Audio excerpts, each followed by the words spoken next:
Është ky objekti i ri në të cilin drejtoria për gjeodezi, kadastër dhe pronë së shpejti do të zhvilloj veprimtarinë. Drejtori i këtij dikasteri, Skënder Tullumi, pohoi se rindërtimi i këtij objekti është mirëpritur nga drejtoria. Dhe gjithë kjo u bë sipas marrëveshjes së Bankës Botërore dhe Kuvendit Komunal të Gjakovës. Participimi është 75% është i Bankës Botërore, ndërsa sa nga ana jone është 25%. Është një lajm fort i mirë. Tullumi shtoi se drejtoria për gjeodezi, kadastër dhe pronë më nuk do t'i ketë zyret e saj në objektin e bankosit. Sipas tij, objekti i cili tashmë është ndërtuar ofron kushte të mira.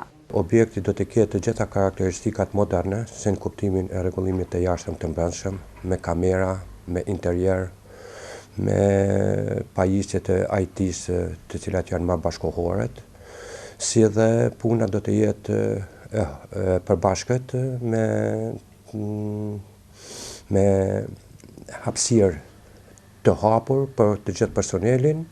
Në mes tjerash, ky objekt do të ndihmojë në organizim më të mirë dhe t'i ofrojë hapësirë më shumë stafit që të bëjë punë më kualitative.